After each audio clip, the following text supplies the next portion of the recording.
10 رمضان اس عظیم شخصیت کا یوم وصال ہے جو اسلام کے قیام کی عینی شاہد، اولین حامی رسالت، پشت پناہ نبوت، والدہ بطول، زوجہ رسول، عطائے ربانی، زینب و کلثوم، حسین و حسن کی نانی، اسلام کی خاتون اول، گویا حوا کی ثانی، جنت مکانی، تبلیغ کی وجہ روانی، ہم سفر، فخر موجودات، جن کے شوہر نبی خدا، رفیق حیات مصطفیٰ، جن کی بیٹی ام حبیبہ، داماد شیر خدا، توقیر چوکھٹے سردار الانبیاء، طاہرہ، پارسا، کوہ وجود و سخا،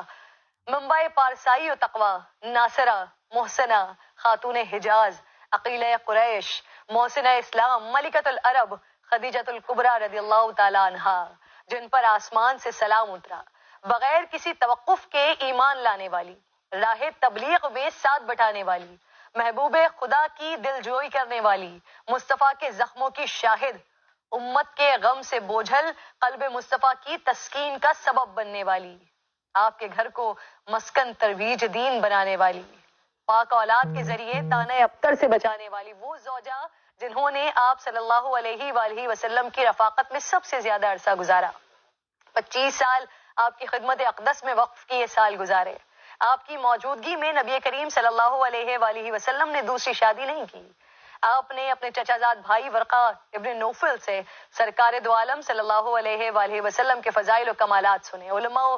یہود و نصارہ سے آپ کی نبوت اور رسالت کے بارے میں خبریں آپ تک پہنچی،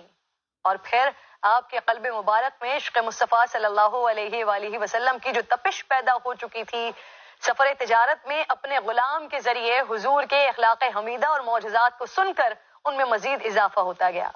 آپ فراق رسول میں آنسو بہاتی، بے قرار رہتی، عشق ایمان بن گیا، اور پھر اسی تڑپ نے آپ کو شریک حیات سردار الانبیاء بنا دیا،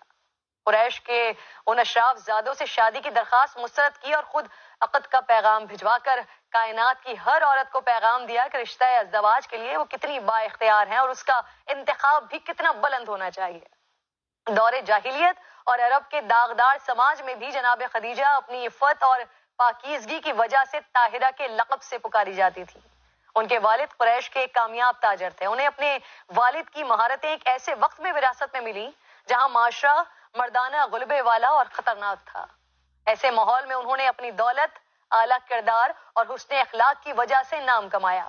سیرت خدیجہ ہمیں سبق دیتی ہے کہ کامیابی دھوکہ دہی اور بے ایمانی کے بغیر بھی حاصل کی جا سکتی ہے۔ دوسرا سبق جو خاص طور پر خواتین کے لیے ہے کہ خوفزدہ کرنے والے عوامل کی پرواہ نہ کرتے ہوئے مقام و مرتبہ کیسے پایا جاتا ہے۔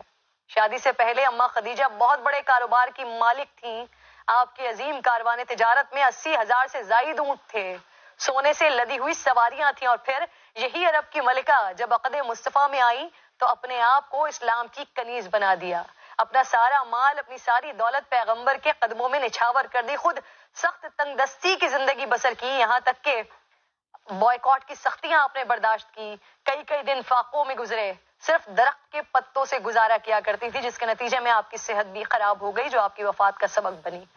اماں خدیجہ وہ کہ جن کے لیے حضور اکرم صلی اللہ تعالیٰ علیہ وآلہ وسلم نے فرمایا اللہ تعالیٰ نے مجھے اس سے بہتر بدل عطا نہیں فرمایا، وہ مجھ پر اس وقت ایمان لائیں جب لوگ میرا انکار کر رہے تھے۔ اماں خدیجہ رضی اللہ تعالیٰ عنہا نہ صرف دین اسلام کی خواتین کے لیے بلکہ دنیا کی خواتین کے لیے رول ماڈل ہے۔ اللہ رب ذوالجلال ہمیں صحابہ کرام اور اہل بیت و اطہار کے نقش قدم پر چلنے کی توفیق عطا فرمائے۔